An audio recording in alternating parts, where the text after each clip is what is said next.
Hi, I'm Ryan Huddleston. I'd like to talk about surviving coronavirus.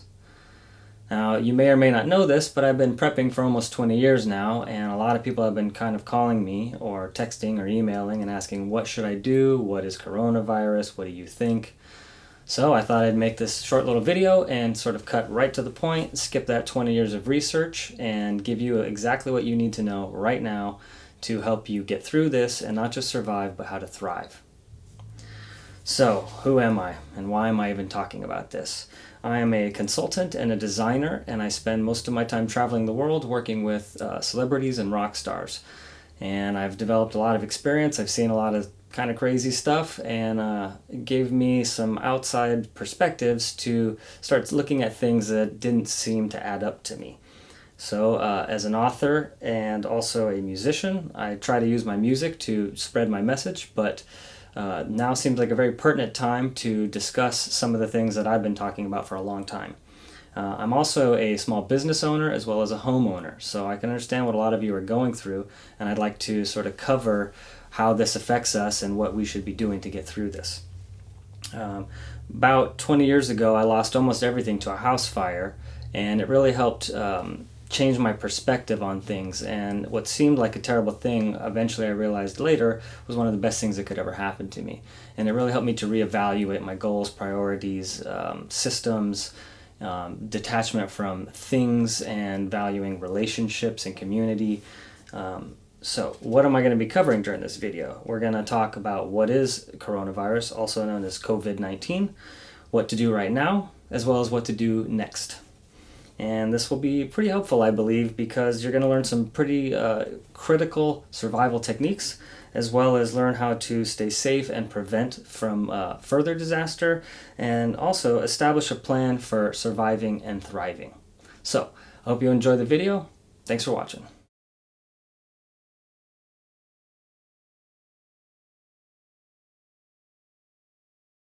Okay, so first I'd like to cut through the confusion and let's talk about exactly what do we know about COVID-19, or what most people are calling the coronavirus. So according to WHO, the World Health Organization, they define the coronaviruses as a large family of viruses known to cause respiratory infections ranging from the common cold to more severe diseases. The most recently discovered coronavirus is an infectious disease called COVID-19. Short for Coronavirus Disease 2019. So, there are several different coronaviruses, and no, these do not have anything to do with Corona beer. How does it spread? Person to person by close contact within about 6 feet. So, don't be too close to each other. And it spreads through respiratory droplets produced when an infected person coughs or sneezes. So, it's not going to be coming through the mail or something like that. It's going to be people that you're around. Now, the following symptoms may appear 2 to 14 days after exposure: fever, cough, shortness of breath, and more symptoms are being reported and discovered daily, so stay informed and keep up with the news. Some prevention steps that you can take according to the CDC, the Centers for Disease Control and Prevention, are: wash your hands often with soap and water for at least 20 seconds, especially after you have been in a public place or after blowing your nose, coughing, or sneezing. Cover your mouth and nose with a tissue when you cough or sneeze, or use the inside of your elbow. If you are sick, you should wear a face mask when you are around other people. If you are not sick, you do not need to wear a face mask, unless you are caring for someone who is sick and they are not able to wear a face mask. Clean and disinfect frequently touched surfaces, often. This includes tables, doorknobs, light switches, countertops, handles, desks, phones, keyboards, toilets, faucets, sinks, and more. Avoid close contact with people who are sick by putting distance between yourself and other people if COVID-19 is spreading in your community. Again, keep up with the news and you'll know that. And stay home if you are sick, except to get medical care. So this is what the CDC and WHO has to say, and I think it's very valuable. I also have a few alternative ideas about what's going on, and we're going to get into that next.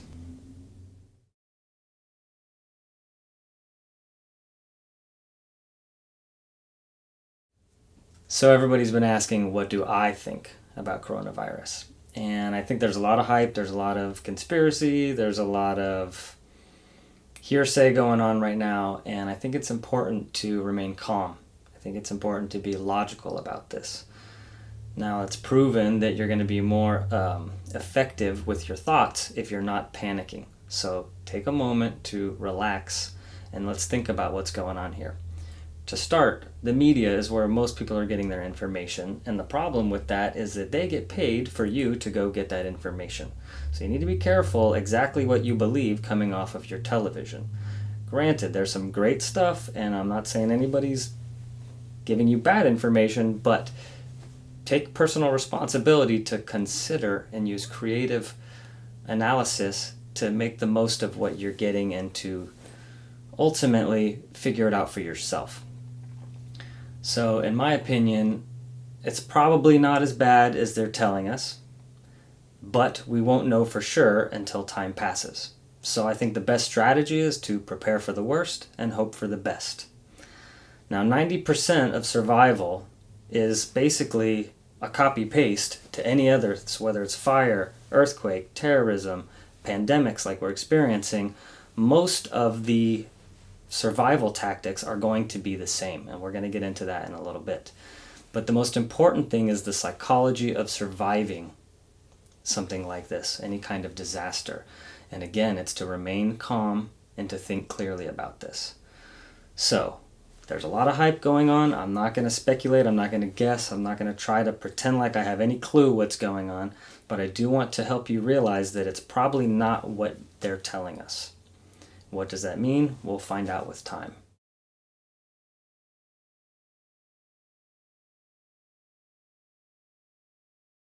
So rubber gloves, face masks, and why the teepee? Great questions. First off, rubber gloves are awesome. They're very important. However, if somebody coughs onto the rubber gloves, they're really not doing much. So I think it's more important that we understand how the disease is spread than following some set of rules like make sure you have gloves and a mask. If the mask doesn't seal completely, it's also not going to be as effective as it could be. But this is important to remember. You can't really get 100% safe. So what we do is as many things as possible to be as safe as possible. So if you don't have a mask, use your t-shirt. If you do have a mask, use that. If you're going to be around somebody that's sick, obviously protect that. The teepee thing, I think there's several levels here, and it has to do with the more fundamental psychology of control, I think is probably the most significant reason why teepee is going off the shelves. It is a micro or a symbol of basic human hygiene. And if we can maintain our cleanliness in all areas of the body, we feel like we're doing the best we can to be safe from something like an infectious disease. So yeah, it's important to get toilet paper, but keep in mind you don't need toilet paper. There are other ways to deal with that process, including just soap and water. And you know, if we get to the point where you can't buy teepee in the store, there are plenty of other ways to get around that. If you can't buy the mask, then you use what you can. Use your t-shirt, use a rag, use something to reduce the ability for these airborne diseases to get into your respiratory system. And again, the gloves are a great idea. If you don't have rubber gloves, you can use a plastic bag. You can use a trash bag, a Ziploc bag. You can use your dishwashing huge rubber gloves. There's so many ways you can ultimately prevent the disease from getting onto you if you need to engage with others or go into public. But more importantly is to remember that it's an airborne virus. So be considerate to the way that it can get into your respiratory system and focus on doing the best you can and using what is available.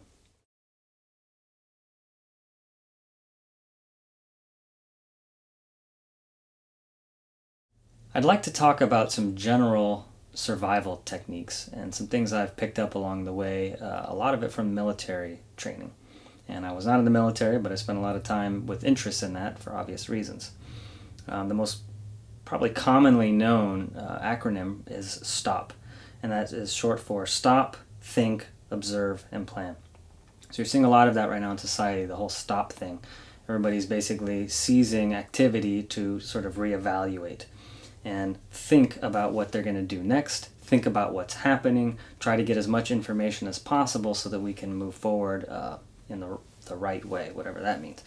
Observe is next. So what is there to observe? We can use media, we can use the people that we know and trust form small communities and get useful, real information that is not necessarily coming from a news outlet or social media like Facebook or something like that. The next thing is going to be to plan. So we're going to help you with that today. And also, I'm sure you have some ideas. You've been through this. You've watched movies. Think back to experiences or movies you've seen where something like this has been happening. It will really help you to establish what makes sense, what doesn't work, and what does work. Now, probably the more detailed version that the Army uses is called Survival. And that acronym stands for Size the Situation. So again, that's going to be to evaluate, look at what's happening. Is this a big problem? Is this a small problem? What do we know? What can we use from that? Next is to use all your senses. Now, beyond sight and smell and all that, this mostly means your wits. So think about things from any angle you can. Use your peers and friends and family to help you get a more rounded view of exactly what is happening. Remember where you are. So this, pay attention to your surroundings, what is happening in the news, therefore what's going to be happening in your local community. And remembering where you are has a lot to do with evaluating and sort of analyzing your surroundings. And that could be whether it's the home, apartment complex. Again, this is different for everybody, but ultimately look at your surroundings and how your situation is going to be unique or different from others, and how that pertains and what you need to do different from maybe what the news might be telling you or what your friend is doing. Most important, I think, is vanquish fear and panic. Now, it's proven that the brain works better when you're not afraid and when you're not panicked. And a common tactic for most military is what they call take a knee. And this allows you to take a minute to breathe deep, long, deep breaths in and out that gets oxygen to the brain, and it will help you think more effectively. Fear, there's nothing to fear but fear itself, right? We've heard this, and it's very valid because fear is usually what's going to cause mistakes. It's what's going to cause the panic. It's what's going to cause the hype that surrounds the situation that is usually worse than the actual emergency that's at hand. Improvise is next in the Army survival. And improvise is a very good word because it basically means to use your surroundings and use your resources creatively outside of what you would normally use them for. And this basically means to make it up as you go, right? So you're going to need to be constantly rethinking and evaluating what is happening and what you can do to improve your situation and your ability to survive and thrive. Next is value living. So we need to sort of reprioritize, and the consumerism model that we're used to is losing its value in society, which I think is a good thing. And this could actually be a way for us to re-establish our values in general and focus more on the living side of things rather than the needs and wants that we are used to. And we'll get into what that means more later. The next one is act like the natives. So if we can put our place before so-called civilization and televisions and medicines and sort of relive what our ancestors used to do in these areas or what the natives used to do in these areas, we're going to find that the priorities tend to shift more towards food, shelter, community, rather than, toys and other more superficial needs, whatever needs and wants that may be. I think those are going to be changing a lot with the next few weeks and months. And the next is learn basic skills. So I spent a lot of time thinking about what these basic skills are, and probably 10 years ago when I got really, really serious about this stuff, I started developing these skills and going through a lot of books on the internet, establishing my library, and really sort of expanding the skill sets that I have and that I can offer in a situation where currency may not be as valuable or as functional as it used to be. So some of these basic skills would include foraging, hunting and fishing, animal care, gardening and seed saving, food preservation, water purification, first aid and medicine, irrigation, handyman skills, construction, mechanics, electronics, self-defense, and security. Now, what are we going to do with these skills and how can we make them functional? I've come up with something called the Foundation for Productivity, and this is something I've been using to train for a long time. And I think it's really a critical and easy way to remember this process for staying on track. And I remember it as CDDOU, and that is create, document, develop, organize, utilize. So the creation is sometimes out of your control. Sometimes it's something that comes to you. Sometimes it's something you observe or witness. But we are basically in the process of creating a plan right now. The next thing is to document. So get used to keeping a diary, taking notes, basically keeping track of useful information. And by creating a document or documentation, you can at least use that to develop or reference for the sake of expanding this idea and making it more functional. And as you develop that, you'll find that some things are working or not working, and you'll continue to develop. And really, this should have D for develop 3 times, because you need to constantly rework it and get it better and better. And you'll be able to do that through organizing. Again, once you've developed, you need to put those into a function or a fashion or an order that's actually going to be useful to you. And lastly would be utilize. So many people get partly through this process, and it's what I use for establishing success, but I think it's also really important for what we're going through right now and what you can do today to help get through something like this where you're sitting home asking, what should I do next? To remember that. But don't forget to get to utilize. It's great to plan, but it's even better to do it.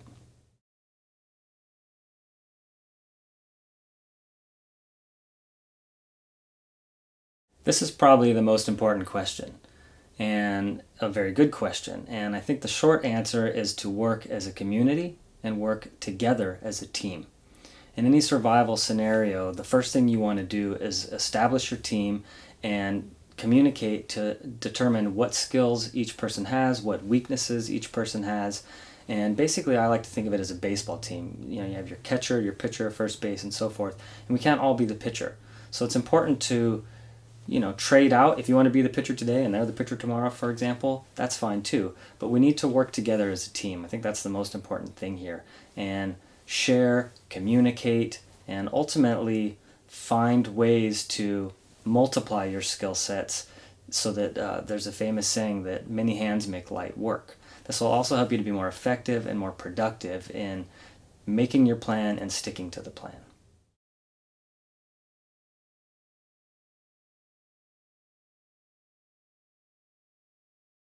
Supplies. Such a critical question that is really difficult to answer because every situation is going to be different.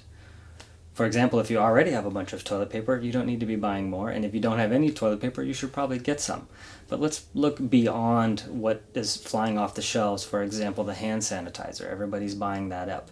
It's a great alternative to washing your hands with soap, especially if you're out in public or if you're interacting with people and you don't have a sink. But let's keep in mind that there are other ways to prevent the transmission of the disease.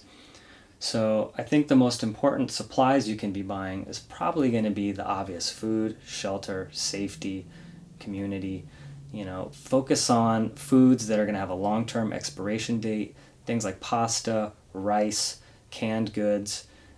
If you can get some military meals, MREs, those are great too.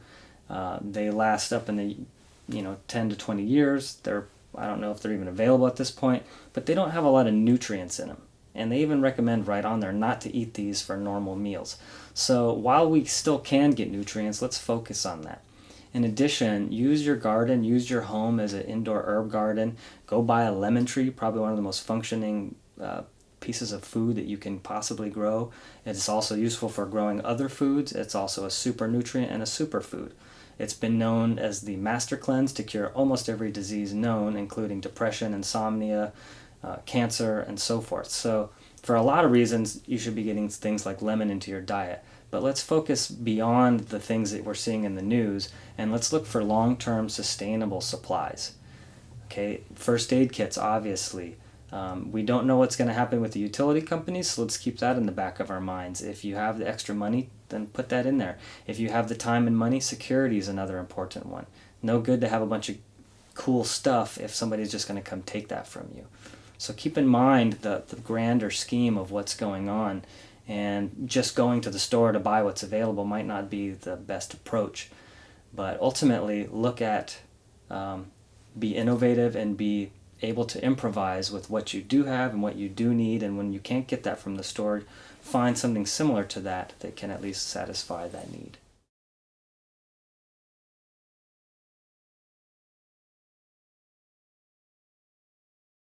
So right now, the most important thing you can do is to remain calm and establish a plan.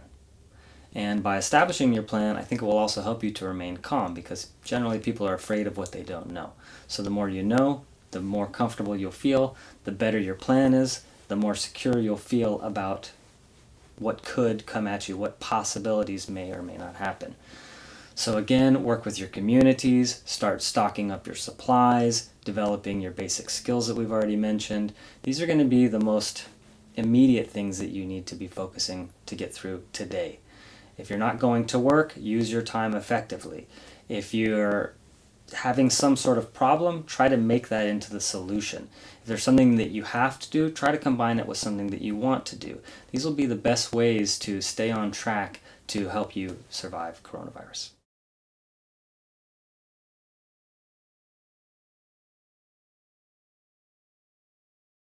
So the long-term approach is going to be different for each person depending on what skills you already have, what location you're in, how many resources you've already accumulated, or how much money you have to accumulate more resources.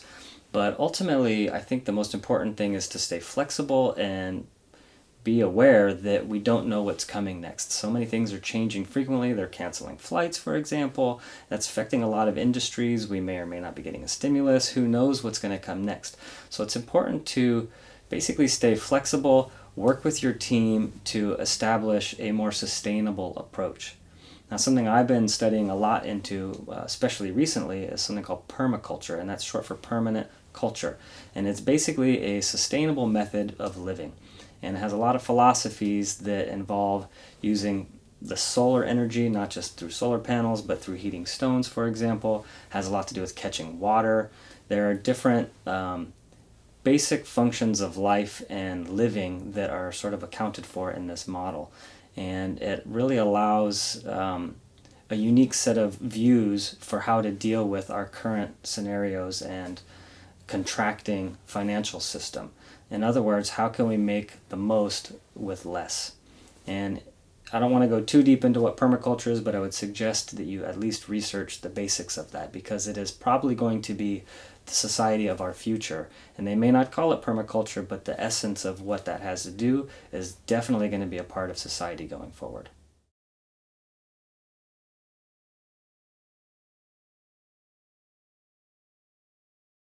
I think the obvious answer is survival.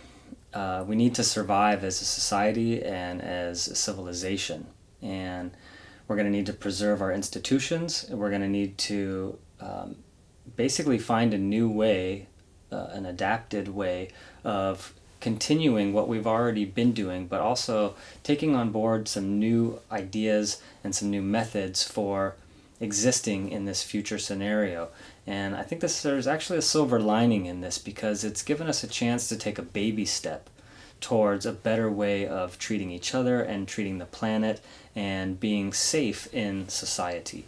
So I think you're going to probably see more people protecting themselves, and less handshakes, less interaction that's unnecessary. Hopefully people will stop consuming as much and stop wasting as much.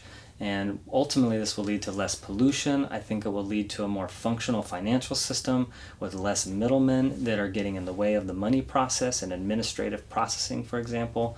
I think it's going to allow us to improve our schools.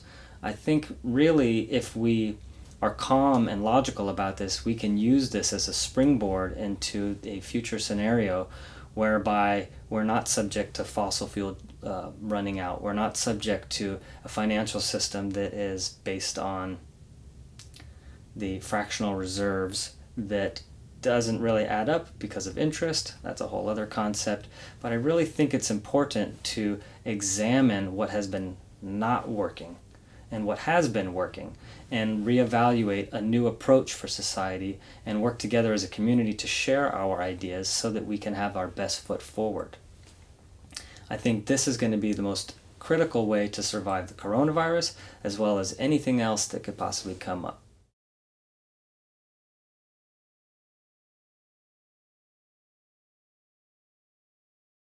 I hope you've enjoyed everything that I've been kind of laying out here and trying to be real and honest with you. And if there's something that I touched on that you'd like to know more about, you can definitely visit my website at ryanhuddleston.com. And obviously use the internet. If you want, you can go buy books like this giant survival book. You can find small pamphlets like this from your local authorities. But ultimately, if you're still not getting the answers you need, or if there's something I touched on that you'd like to know more about, I do offer personal consultations. And if you go to the website, you can get more information about that.